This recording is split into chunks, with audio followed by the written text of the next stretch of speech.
Stel der Vor, du Walksteins morgens offen erkennst. Das all den KMPFA im Leben Jede Körperliche Krankheit.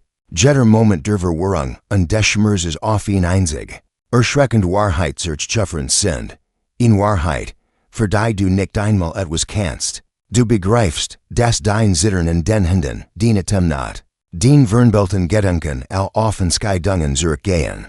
Die langwer deiner Geburt getroffen werden. Den Eltern, getrieben von der Besessenheit, in rein Blutlinie zu bewahren, haben dich zu einem Leben voller Leiden verurteilt. Du entdeckst, dass dein Mutter zugleich dein Cousin ist, dein Vater dein Onkel, dein Großmutter auch dein Großtant. Der Stammbaum verzweigt sich nicht der windet sich wie ein verdret rank. Die sich selbst erdrosselt. Du bist nicht das Ergebnis von Liebe, sondern von einem berechneten Suchprogramm. Das macht unreichtem Bewahren sollt on Rücksicht auf die menschlichen Kosten. Das ist kein Fiction.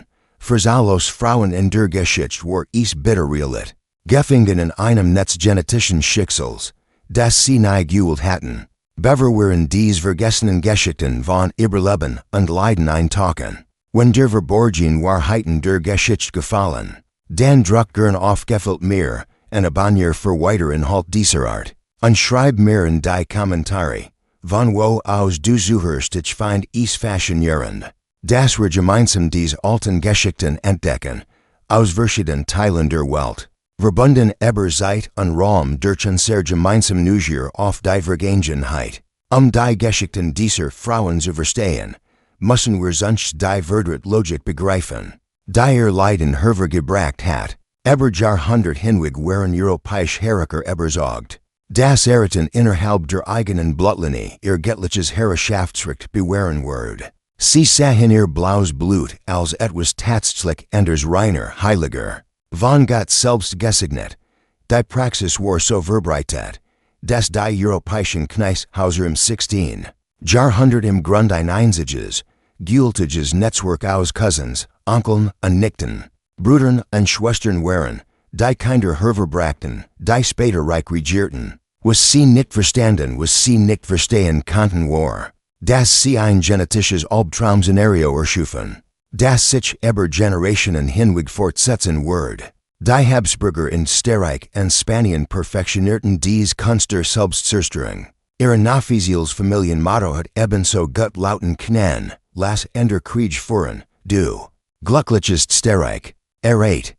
Doch ihr waren als ander als glücklich sie waren berechnet genetische Katastrophen. Die einige der tragischsten Figuren der Geschichte hervorbrachten.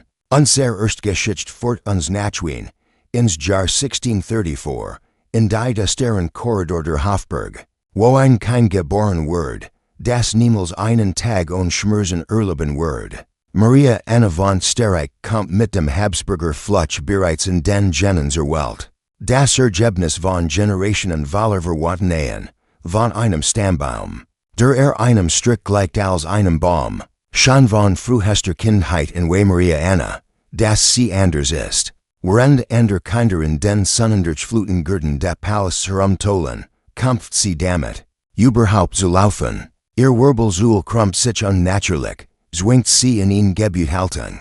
Die Jedes zu einer Anstrengung macht, ihr Kiefer ragt so weit hervor, dass sie kaum fest Nahrung essen kann diener müssen ihr Fleisch in winzig Stück schneiden. Und selbst dann wird jede Mahlzeit zur erschaffenden Tortur der vorsichtigen Kauens und Schluckens. Oft unter Trinnen. Doch ihr körperlichen Quälen verblassen gegenüber der seelischen Pein. Die war sich zu erkennen. Sie wuchstem geben von Portraits ihr on und off. Die Holländer Hofburg schwimmen und in jedem Gesicht entdeckt sie zu ihrer eigenen Missbildungen.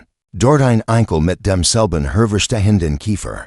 Heirin Großmutter mit derselben gekrümmten Wirbelsäule, mit der schrecklichen Klarheit, die nur Leiden verleihen kann, begreift sie ist nicht einzigartig. Sie ist lediglich das jüngste Opfer einer langen Kette genetischer Katastrophen. Die Hoffart mit ihren Blutegeln und Gebeten können keine Linderung verschaffen. Hinter verschlossenen Türen flüstern sie vom Habsburger Flutsch, doch nahe in ihrer Gegenwart. Ihr Gegenüber reden sie von geheimnisvollen Krankheiten oder Gottes will niemals von der Wahrheit.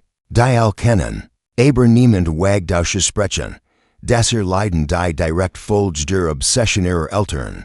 Ungroeltern mit reinem Blutist. Maria Anna Verbringdiertage in verdunkelten Zimmern. Abgescott von der Welt.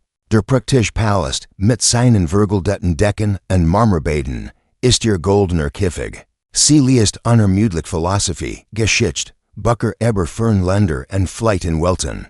In denen Blutlinen kein Roll spielen. In denen Menschen aus Liberten, und kinder nicht mit den Sünden ihrer Ahnen. In den Nacken geboren werden. Doch die Realität dringt sich immer wieder auf. Hofart unter solchen Sie regelmäßig. Dokumentieren ihre Missbildungen mit klinischer Nüchternheit in lettergebenden Journalen. Sie messen die Krümmung ihrer Wirbelsäule mit kalten Metallinstrumenten. Den Vorsprung des Kiefers. Die Schwitchen den Gleitern.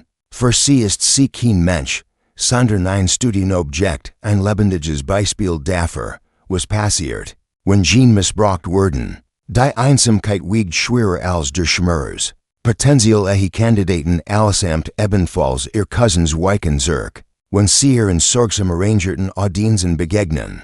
Heiratsverhandlungen beginnen mit hoffnungsvollen Briefen, enden jedoch rasch. Sobald ihr Zustand durch Hoftrach bekannt wird. Sie bleibt die Unverheiratet nicht aus eigener Wahl, sondern weil ihr Körper ein Hindernis ist, das selbst in einer Welt voller Verwandtenamen nicht ignoriert werden kann. Maria Anna stirbt jung, mit nur 30 Jahren. Ihr Körper kapituliert unter der Last der genetischen Schäden. Often Totenscheinstenetem Versagen oder Hirschwick doch die Wahrheit nie notiert. Sie starb, weil Generationen vor matcht über Menschlichkeit gestellt hatten. Reinheit über Mitgefühl. Von stark fort uns die Geschichte nach Spanien zu einer der tragischsten Gestalten.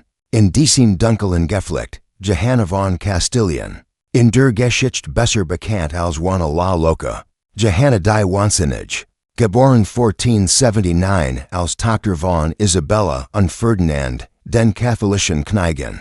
Die Juden und Muslim aus Spanien vertrieben und die Reisen von Columbus finanzierten. Schien ihr Lebensunst von Grage bestimmt. Statusen wird sie zum warnenden Beispiel für den Preis. Den die Bewahrung reiner Blutlinen fördert. Johannes Wahnsinn siegt sich in ihrer Kindheit nicht. Sie war intelligent, hochgebildet. Sprach mehrere Sprachen Latin, Französisch und natürlich Spanisch. Doch die Zeit ihres Ursprung war längst in ihren Genen gelegt. Ihr Eltern waren Cousins, Teil desselben verflochtenen Netzes europäischer Kneishäuser. Die Seat Generationen untereinander erraten.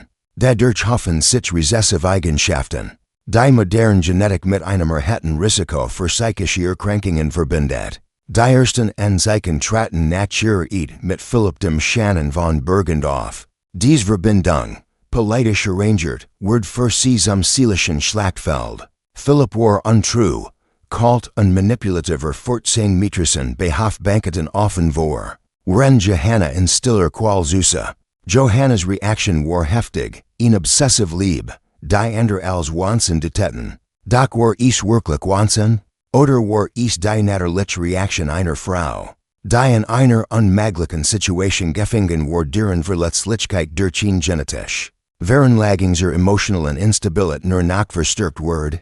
Aufgewachsen im strengen Alcazar von Segovia hat Johanna gelernt. Das herrscht Bestimmung sei, das Kinder zu gebern ihr heilig Pflicht sei. Als dies ihr Qual stündiger Demütigung. Und Qual wird Philipps Afferen werden in Chroniken breit treten.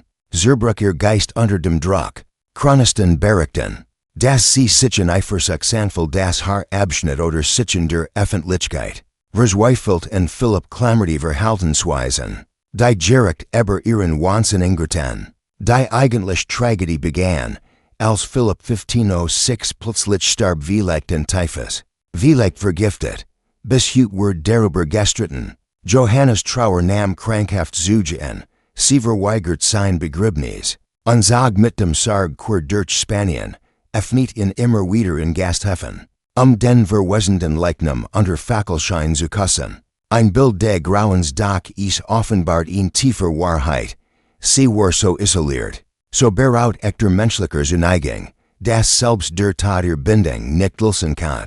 Ihr Vater Ferdinand und später ihr Sohn, Karl V nutzten ihren angeblichen Wahnsinn als Vorwand. Sie wegzuspüren. 46 Jahr lang lebt Johanna in Gefangenschaft. In Königlichen Kloster von Santa Clara in Tordesillas. Die Bettingen waren erbärmlich, Dunkle, kalte Rum mit vergitterten Fenstern kaum Nahrung.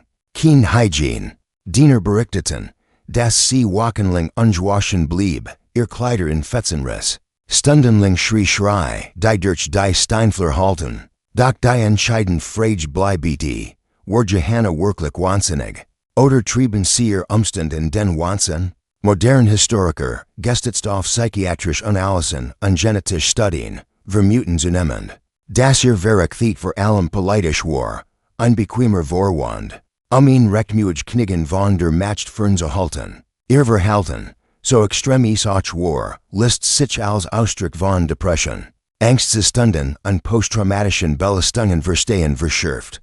Durch jahrelange Isolation und Misshandlung. Geschma Brief aus ihrer Gefangenschaft zeigen eine Frau, die durchaus klar Gedanken fassen kann, die ihre Gefangenschaft anprangert und ihr Recht auf den Thron einfordert. Auch die genetische Komponente darf nicht übersehen werden. Johannes Stammbaums eit deutlich Muster psychischer Erkrankungen, Depressionen, Angst. Die mit zunehmender Inzucht häufiger und schwerer werden. Ihre Großmutter siegt hinlich Symptom. Ihr Tochter Katharina verfiel später selbst tiefer Melancholie. Ein Muster, das für jeden sichtbar war, denn es aber politisch nicht zu geben galt. Johanna starb 1555, nach immer eingesperrt, offiziell wahnsinnig. Ihr Tod wird in den Chroniken der Reichskammerwind. Sie war schon Jahrzehnte zuvor aus dem kollektiven Gedächtnis gelöscht worden abgestempelt. Als unbequemer, anstatt als Opfer eines Systems anerkannt zu werden. Das politische Zweckmuget über menschliches Wohlstand. Unserens Geschichten faltet sich in den goldenen Slend des spanischen Hofs. Wo ein kleines Mädchen namens Marguerite Theresia die Last eines Reichs. In ihrem zarten Körper turgt. Geboren 1651, Tochter von Philipp IV, von Spanien und dessen nicht Maria Anna von Sterreich ja, seiner nicht. Denn zu dieser Zeit war die Inzucht der Habsburger bereits so weit fortgeschritten, dass Onkel regelmäßig nicht in Heiraten, und das jemand unsto daran nahm. Diese word sogar durch eine päpstliche Dispensation genommen ein Beweis dafür. Wie selbst die Kirche dies Praktiken stützt, politische Allianzen zu sichern. Marguerite Theresias Kindheit ist uns in eins egartiger Weise überliefert. In den Gemälden von Diego Velázquez, dem Hofmaler der spanischen König. In Meisterwerken wie Las Meninas steht sie im Mittelpunkt, mit ihrem kindlichen Blick. In Schwerseiten, und spitzen Kleidergehalt, die ihr Kleingestalt fast verschlingen. Regeno hinziet, erkennt, was der Maler nicht überbetonte. Aber auch nicht verbergen kann, der leicht herverste Kiefer. Der schon die Missbildungen andeutet. Die mit dem Alter deutlicher werden, der Fern, fast etwas Blick. Der auf Entwicklungsverzerrung hinweist, die Haltung. Die schon früh von familiären Rückenproblemen zut. Doch das Tragichten Marguerite Theresias Geschichte ist nicht ihr Körper, sondern ihr welliger Mängel und Selbstbestimmung. Von Gebert und wird ihr Schicksal von Männern entschieden, die sie nicht als Mensch, sondern als politisches Werkzeug sehen. Noch als klankend wird sie ihrem Onkel, Kaiser Leopold I, versprochen. Europa feiert die Verlobung als diplomatischen Triumphfeuerwerke. Erlichteten den Himmel über Madrid, Festmeller dauertentig. Aber niemand fragt, was es für das kein bedeutet, das im Zentrum dieses Spektakels stand. Marguerite Theresia wuchs im Bewusstsein auf, dass ihr einzig Bestimmung deren Besten, ihren Onkel zu Heiraten und Erben zu geben, die Habsburger Linie fortführten. Sie erhielt die Bestausbildung. Die einer Frau ihrer Zeit möglich war, sie lernt mehrere Sprachen, spielt Cembalo, tanzt den Hofischen Menuett, Multi-Aquarell. Doch all dies Figiten galten nur dazu, sie zu einer attraktiveren Braut für ihren Onkel Gatten zu machen. Die wird 1666 geschlossen. Marguerite Theresia war 15, Leopold 26 altgenjug, ihr Vater zu sein.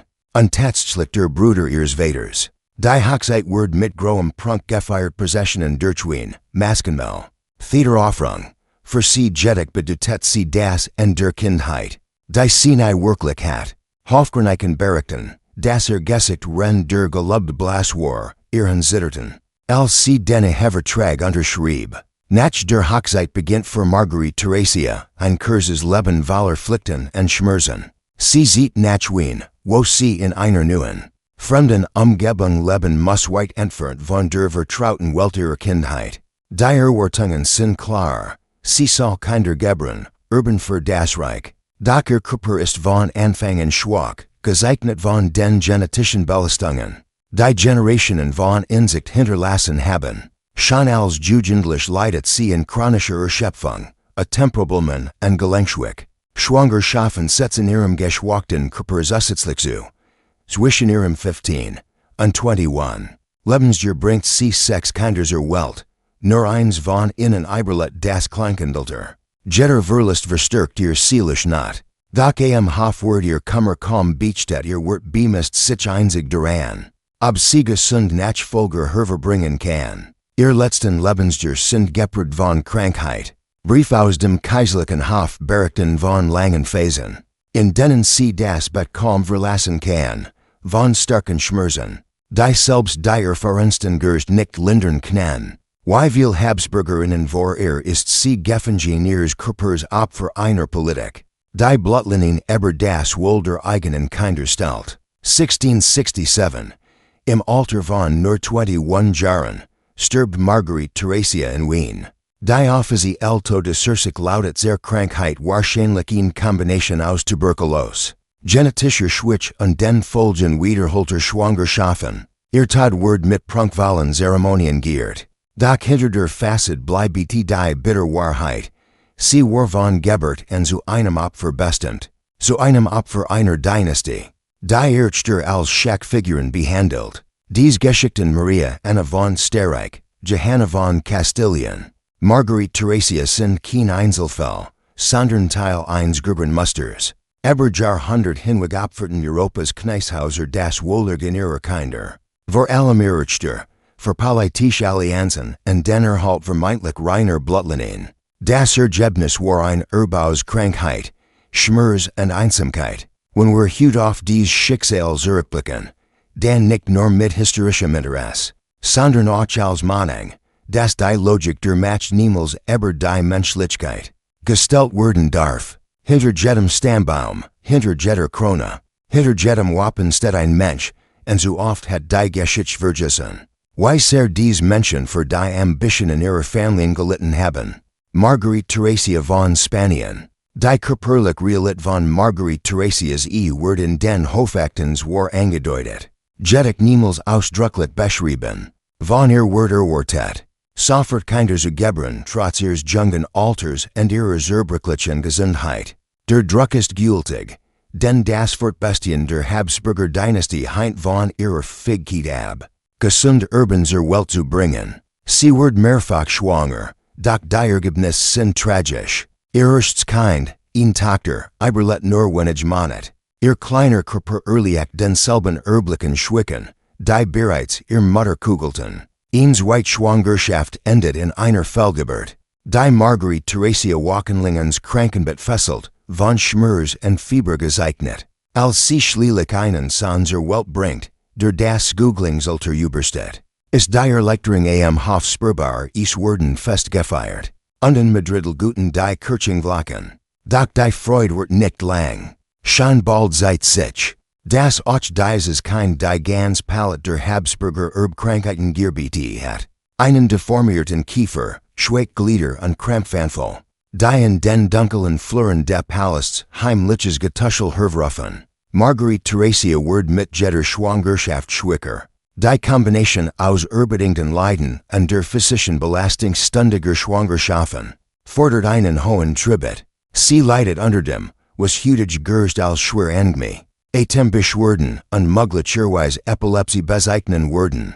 Hoffart halten ihren Niedergang akribisch in ihren Buckern fest. Ihr zunehmenden Sprachschwierigkeit, die immer häufigeren Krampfanfall, die sie zittern zu Boden werfen und die Tatsache, dass sie kaum nach Nahrung bei sich behalten kann.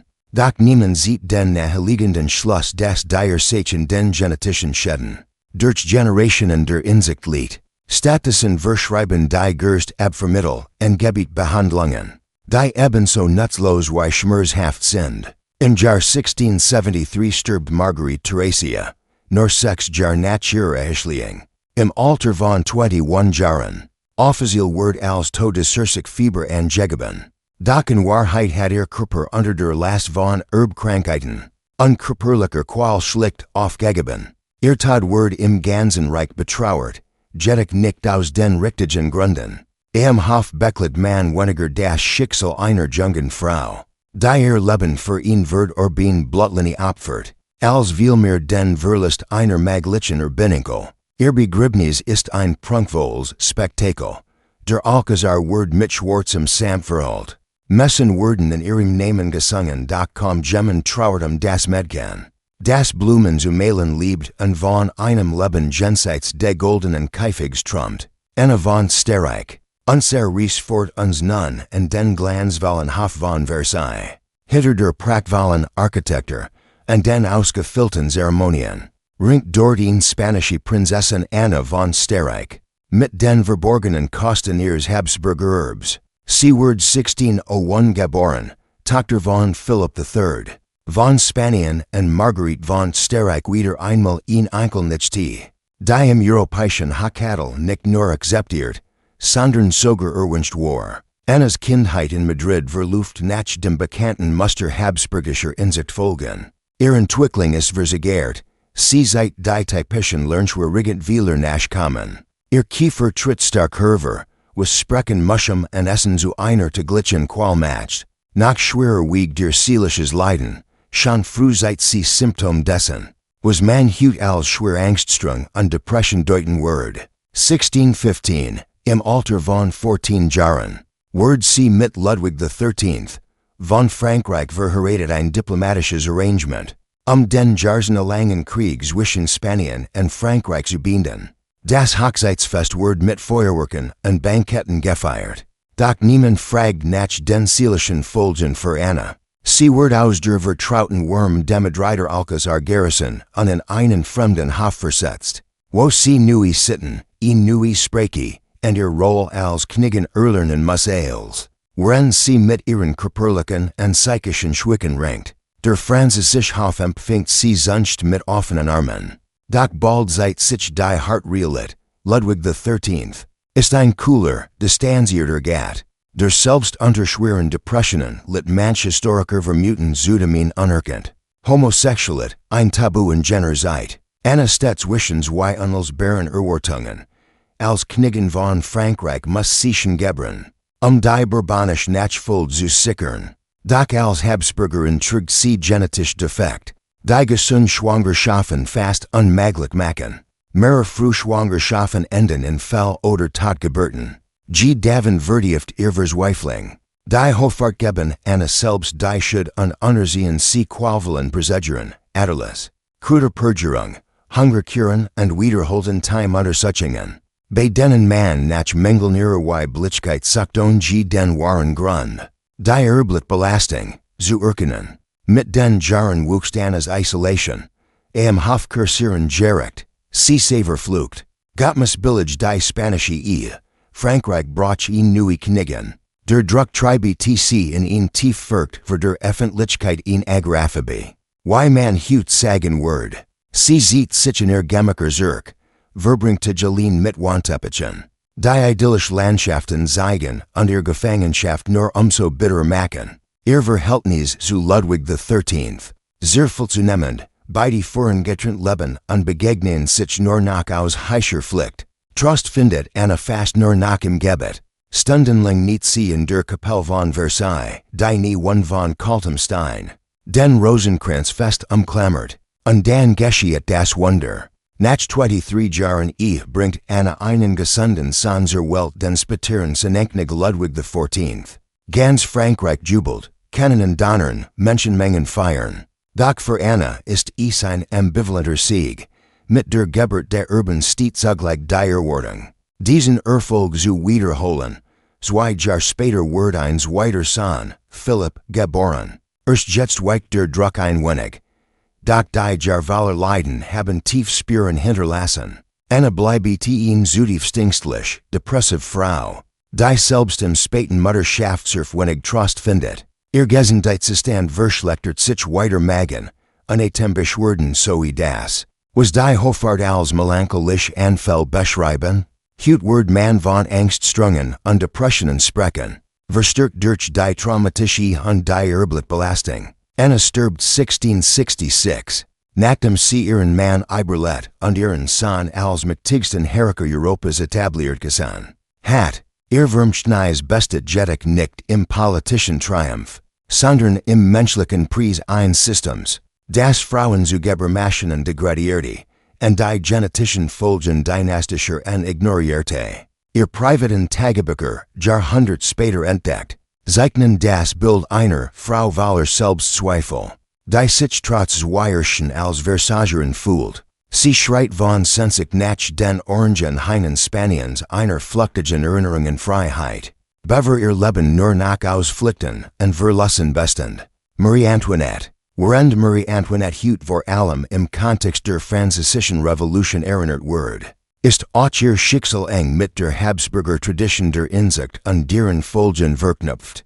Geboren 1755, Tochter von Kaiserin Maria Theresia und Kaiser Franz I. Terdach sie nach der Blas von Jahrhunderten enger verwandt als 14 Reich kommt sie 1770 nach Frankreich. Symbol der Allianz zwischen Habsburg und Bourbonen und zugleich Trägerin der unsichtbaren genetischen Hypothek ihrer Familie. Die berühmten Portraits von Elisabeth Vigée Lebrun zeigen war eine schöne Jungfrau. Doch auch die charakteristischen Züge, die leicht vorste Hand Unterlip, das typisch Habsburger Kinn, das sich über Generationen immer stärker ausgeprägt hat. Marie Antoinettes eigentliche Leiden waren unsichtbar. Wie viel Habsburgerinnen litt sie unter dem, was man damals als weibliche Beschwerden bezeichnet, schwer Menstruationsproblem, häufig Fehlgeburten und wahrscheinlich Hormonalstrungen. Ihr mit dem späteren Ludwig XVI. War von Anfang an schwierig. Jedoch anders als die Hofklatschmüller vermuteten. Ludwig siegt en zeichen sozialer Unsicherheit und Entwicklungsverzerrung. Während Marie Antoinette unter Angst standen und Depressionen litt ein ihrer Familie. Der Druck, einen Erben zu suchen, war enorm. 7 Jahre lang blieb die Unwalsigen. Was wild gerecht über Unfruchtbarkeit und Untruhe auslässt. Gerst untersuchten Marie Antoinette regelmäßig, suchten nach physischen Ursachen, ohne zu erkennen. Das beide Partner psychische und möglicherweise auch körperliche Problem. Aufgrund ihrer Herkunft hatten. Als Marie Antoinette schließlich schwanger wird, bleibet die Schwangerschaft von schwerer Belkeit. Panikattacken und Depression beschert. Ihre Tochter, Marie Therese, wird gesund geboren. Doch folgende Schwangerschaften enden in Fehlgeburten und kein Stad. Hoffakten berichten von ihrer tiefen Verzweiflung. Sie weint unaufhörlich. Verschliet sich Tagelung in ihren Gemächern. Ihr persönliches Unglück verschmilzt schließlich mit der politischen Katastrophe. Ihr Depressionen und Angst vielleicht hormonal Bedingt erschweren ihr, sich in der revolutionären Kreis Frankreichs zu behaupten. Ihr impulsives Verhalten übermäßig ausgeben für Schmuck und Fest und ihr emotionalen Ausbruch. Verstärken ihr negatives Image. Zeitgenossen beschreiben Stimmungsschwankungen zwischen ausgelassener Aktivität und lähmender Schwermut. Das berühmt sollen sie doch Kuchen essen, wahrscheinlich nie von ihr gesagt symbolisiert. Ihr Gegner magliche Symptom psychischer Erkrankung in Herzlos Arroganz interpretierten. Ihr war tragisch war nicht kaltherziget, sondern Beforderung.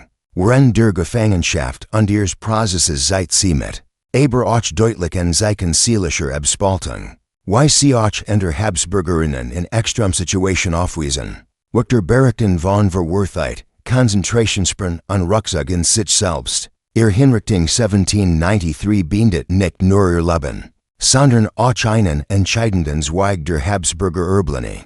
In ihren letzten Momenten seit sie Haltung und Words ugleich. Aber die still Resignation einer Frau, die nie wirklich verstanden hat. Warum ihr Leben so schwer gewesen war. Das ganz Ausmacht der Habsburgischen genetischen Tragödie wirklich zu begreifen. Darf man nicht nur einzelne Frauen betrachten, sondern ganz Generationen, die durch den jahrhundertelange Inzucht zerstört wurden, die Spanischen Infantinnen Despoten 17. Und Frauen 18. Jahrhundertelange vielleicht das konzentrierteste Beispiel einer genetischen Katastrophe. In der europäischen Geschichte dar, es handelt sich Dichter, and Enkelinnen Karls II. Von Spanien Genes Knigs, der selbst so stark incestuous belastet war, das sein Inzuchtkoeffizient. Also das Ma, Wyang sein Eltern verwandt waren. Sogar Herr lag als der von Kindern aus Bruderschwesterverbindungen. Karl II. War impotent, epileptisch und vermutlich geistig beeinträchtigt das Endprodukt von 16 Generationen Habsburgischer Inzucht. Da Karls Schwestern und Cousinen die Infantinnen litten vielleicht noch starker als while von innen erwartet Word, zu Heiraten und Kinder zu gebären. Ihr Lebensgeschichte lesen sich wie medizinisch Fallstudien über die Folgen genetischer Isolation. Überliefert in staubigen Palastarchiven, die ihr täglichen Quellen in Detail dokumentieren. Maria Margarita, geboren 1651, siegt schon in der frühen Kindheit schwer Entwicklungsverzögerung. Hofaufzeichnung beschreiben ein Kind, das erst im Alter von 7 Jahren verstandlich sprechen kann, das Schwierigkeiten hat, auf den unebenen Pflasterstein, der Alcazarhofs zu laufen, und das Anzeichen von dem siegt, was die moderne Medizin als Autismus-Spektrumstrang erkennen wird repetitive Verhaltensweisen, Vermeidung von Blickkontakt und in überwältigend Empfindlichkeit, gegenüber dem giftigen Lärm des Hoflebens. Dennoch galt sie aufgrund ihres königlichen Bluts als erzwungene. Ihr wird nicht in ihrem Wohlbefinden gemessen, sondern in ihrem Potenzio. Allianzen zu schmieden. Ihr Schwester Maria Theresa Wise ander aber ebenso tragisch Symptom auf, sie littendem. Was die hochfartvollende Krankheit nannten fast sicher Epilepsie mit Anfällen? Die sie ohne Vorwarnung während offizieller Dinners oder religiöser Zeremonien trafen. Sie hat so schwer Temprobum, dass sie kaum die Palastreppen erklimmen kann. Nach Luft schnappend wie ein Fisch, der aus dem Wasser gezogen wird. Ihr Kiefer war so missgebildet, dass sie nur flüssig Nahrung suppen und brühen. Die ihr von geduldigen Dienerinnen verabreicht werden zu sich nehmen kann. Und ihr Wirbelsäule war so stark gekrümmt, dass sie speziell Stutzen braucht, bei Audienzen aufrecht sitzen zu können. Diese Frauen wuchsen im Alcazar von Madrid auf, einem Palast, der mehr Krankenhaus als Residenz war. Teams von Gersten, Chirurgen und Priestern kümmerten sich die verschiedenen königlichen Kinder, die allen unterschiedlichen Ausprägungen derselben genetischen Katastrophe litten.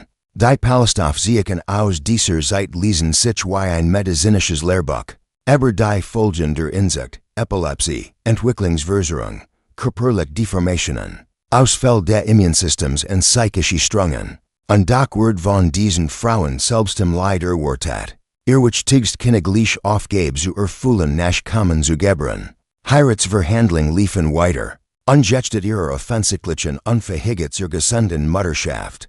Europäisch verhielten detailliert medizinisch Bericht über ihren Zustand. Nicht aus Sorge ihr Wohlergehen, sondern ihren Wert als Sachmaterial einschätzen zu können. Botschafter feilsten Mitgiften, und ignorierten dabei das menschliche Leid. Als Handel es sich Wortwahls via auf einem Markt. Maria Margarita wird schließlich mit ihrem Cousin Leopold I, dem Heiligen Römischen Kaiser, verheiratet demselben Mann, der Zuver mit Marguerite Theresia verheiratet gewesen war. Die war von Anfang ein Desaster. Marias geistige Entwicklungsstörung machten es ihr unmöglich, ihre hellichen Pflichten zu verstehen. Während der körperlichen Problem den Wohlzug der Jügerst schwierig machten. Historisch Brief ihrer Hofdamen berichten von ten Verwirrungen drinnen. Ihr zerberklicker Körper unfähig, den Erwartungen gerecht zu werden. Die psychische Folter solcher Arrangements kann kaum beschützt werden. Diese Frauen wuchsen in dem Wissen auf, dass ihr einziger Wert in ihrer Fähigkeit lag, Kinder zu gebären, und doch macht ihr genetisches Erbe gesunde Mutterschaft nahezu unmöglich. Sie lebten in ständiger Angst vor Schwangerschaft, im Bewusstsein, dass die Empfängnis nicht nur ihr eigenes Leben gefährdet, sondern mit hoher Wahrscheinlichkeit auch Kinder hervorbracht, die noch stärker geschädigt waren als sie selbst. Hofsaufzeichnungen aus dieser Zeit zeigen das menschliche Leid in erschütternder Deutlichkeit. Briefswischen den Königlichen Frauen berichten von Fehlgeburten. Die sie blutend ungebrochen zurücklehnen, vom Tod ihrer nu geboren. Der Seelen erschüttert, und von der ständigen Angst. Die jede Schwangerschaft begleitet. Sie schreiben von Kindern, die so schwer deformiert geboren wurden, dass sie außerhalb der Mutterliebs nicht überleben konnten von Babys. Die nötig oder woken lebten, bever sie in genetischen Defekten starben, ihr winzigen Schrei halten kurz durch den Palast, bever sie im Schweigen erloschen. Die psychischen Folgen waren verheerend. Viel dieser Frauen entwickelten das, was die moderne Psychiatrie als schwer Angststörungen, Depressionen und posttraumatische Belastungsstörungen bezeichnen wird. Sie sagen sich zurück, mieden die Öffentlichkeit, schämten sich für ihr Aussehen und ihr Versagen als ihre Frauen und Mutter. Am tragischsten war vielleicht, dass sie sich oft selbst die gaben, weil sie kein gesunden Urban hervorbringen konnten. Die Genetik, die ihr Schicksal erklärte, war nach Jahrhundert entfernt, so interpretierten sie ihr Quellen als persönlich schwach oder gittlich streif, verbruchten nicht in tränenreichem Gebet, flehend Vergebung für Sünden, die sie nie begangen hatten, dieses selbst auferlegt schuldvoll folgt ihrem Leben, das ohnehin schon von körperlichem und seelischem Schmerz geprägt war, ein weiter Schicht der Leidens hinzu. Die kulturellen Berzugungen jener Zeit verstärkten ihre Isolation. Frauen galten als Gefäße des göttlichen Willens. Unter Krankheiten wurden als Prüfungen des Glaubens betrachtet. Doch in den Fluren kursierten ließ Zweifel einige Fling begannen. Unter dem Einfluss der aufkommenden Ideen der Aufklärung über Wissenschaft und Menschlichkeit. Die Weisheit solch enger Verbindungen in Frage zu stellen. Wenngleich dieser Kenntnis für die Betroffenen zu spät kam, die Geschichten dieser Frauen vollständig zu verstehen, muss man die genetische Wissenschaft betrachten, die ihr Leiden erklärt. Wenn angverwandte Menschen Kinder bekommen, steht die Wahrscheinlichkeit, dass die zwei Kopien schädlicher recessiver Gene erben. In einer gesunden, genetisch vielfältigen Bevölkerung werden solche Gene normalerweise durch gesunde Kopien von nicht verwandten Eltern verdeckt. Doch wenn Cousins über Generationen hinweg Cousinen erraten wie es bei den Habsburgern der Fall war, häufen sich die schädlichen Gene und verstärken ihr Wirken. Die Generation ist dadurch noch stärker von genetischen Strungen betroffen, die sonst verborgen geblieben waren. Dieser Prozess, der als Inzuchtdepression bezeichnet wird, betrifft nicht nur körperliche Merkmal, sondern auch die psychische Gesundheit, die Immunabwehr und die Fruchtbarkeit. Der sogenannte Habsburger Unterkiefer medizinisch-mandibular Prognathe ist eins der sichtbarsten Beispiele dieser genetischen Anhäufung. Mit jeder Generation der Inzucht wird dieses Merkmal ausgeprägter, bis es schließlich so schwerwiegend war, dass manche Habsburger ihr Munder nicht mehr richtig schließen oder fest nach ankauen konnten.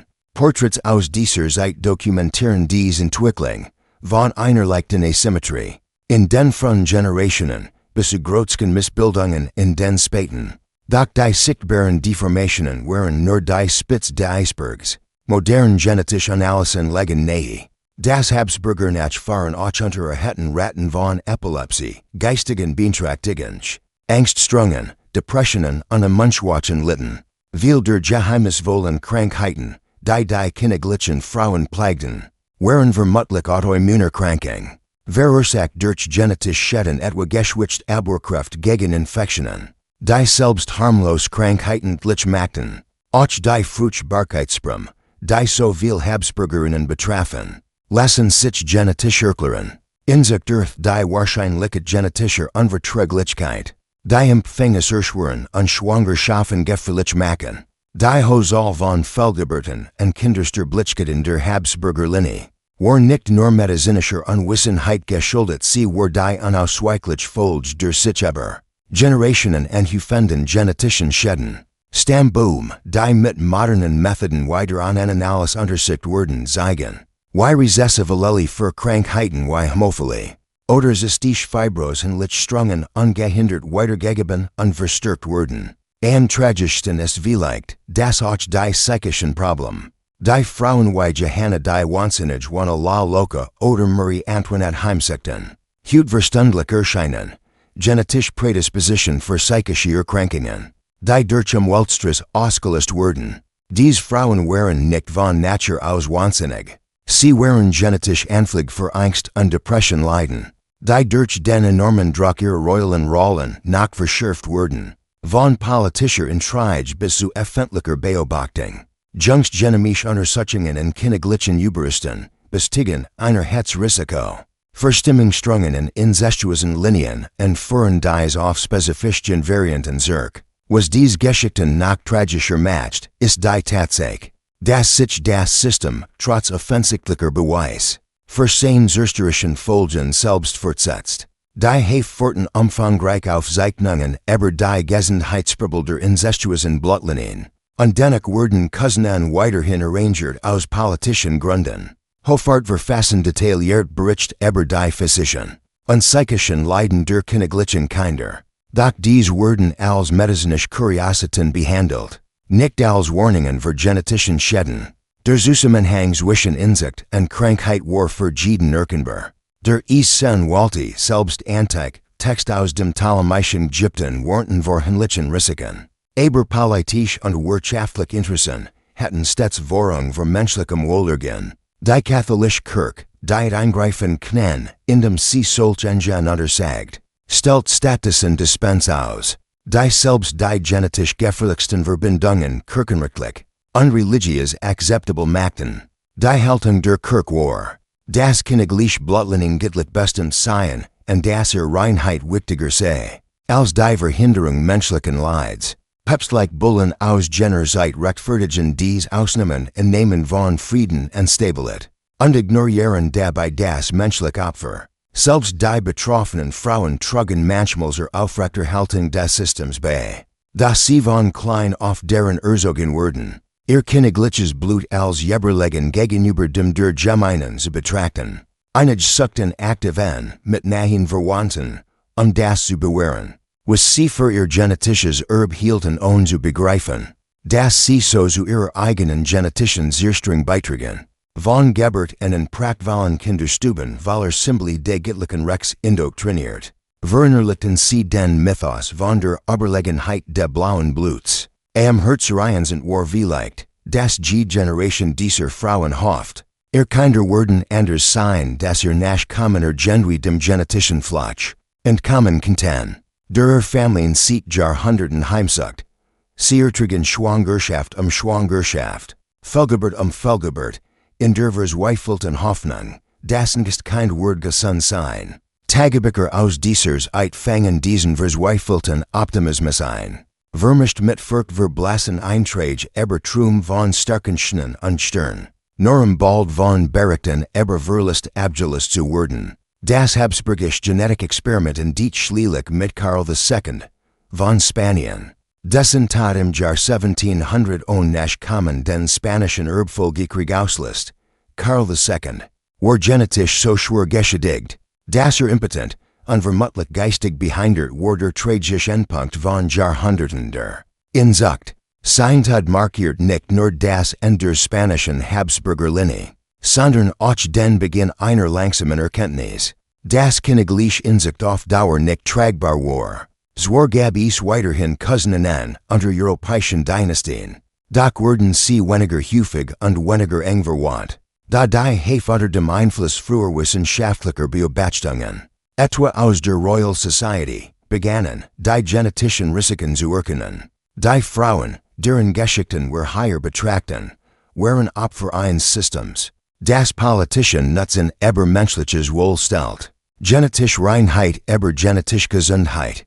Sie litten und starben nicht aufgrund persönlicher Schwächen oder gittlicher Strafe, sondern weil ihr Vorfahren in Scheidungen trafen. Die kurzfristig politische Vorteil über langfristig genetische Folgen stellten. Ihr Vermächtnis bestet nicht nur in der historischen Aufzeichnung ihres Leidens, sondern auch in den wissenschaftlichen Erkenntnissen, die aus der Untersuchung ihres Zuständs hervorgingen.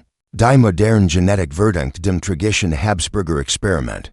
Weil ihr Schmerz trug dazu zu verstehen, wie Gene funktionieren und warum genetisch Vielfalt für die menschliche Gesundheit unverzichtbar ist. Obwohl Königliche Inzucht in diesem Ausmaß heute weit in der Vergangenheit angehört, existieren die Kraft, die einst zu diesen Tragedien führten, weiterhin in anderer Form. Isoliert Gemeinschaften in aller Welt praktizieren nach immer Cousinen an. Oft mit hinlichen genetischen Konsequenzen studien aus Regionen wie Teilen den Nassens. Und Sudagens zeigener Heiraten angeborener Erkrankungen. Der grundlegende Konflikt zwischen der Bewährung kultureller Traditionen und dem Schutz genetischer Gesundheit setzt sich in verschiedenen Kontexten fort. Im weiteren Sinne erinnern uns dies Geschichten und die Gefahren, Menschen als Mittelsamen Zweck zu behandeln, statt als Individuen mit Wert und eigenen Bedürfnissen. Die Habsburger Frauen wurden auf ihre reproductive Funktion reduziert. Ihr wurde allein und ihre Fähigkeit gemessen, männlich Urban Herver zu bringen und Blutlinien zu erhalten. Ihr persönlichen Wunsch, Bedürfnis und ihr Wohlergehen standen stets hinter politischen Erwägungen zurück. Dies Entmenschlichung ist nicht einzigartig für die vergangener Zeiten. Sie zieht sich durch die Geschichte und besteht bis heute fort. Von Zwangsein bis hin zu modernen Debatten über reproductive Recht. Wenn wir uns dem dieser tragischen Geschichten gern, müssen wir einer unbequemen Wahrheit ins Auge sehen. Das Leiden dieser Frauen erfüllt einen Zweck. Wenn auch nicht denn ihr peiniger beabsichtigt hatten, ihr Schmers, festgehalten in Hofaufzeichnungen und medizinischen Texten, liefert entscheidend Beweis für die Entwicklung der modernen Genetik. Das Habsburgische Inzuchtexperiment, so große Mies für die Betroffenen war, Wirtschaft der Wissenschaft unschätzbar Daten über die Folgen der Blutsverwandtschaft, unser heutiges Verständnis von rezessiven Genen, genetischer Vielfalt und mustern erblicher Krankheiten entstanden zum Teil durch die Untersuchung der tragischen Folgen kinderlicher Cousinen ein.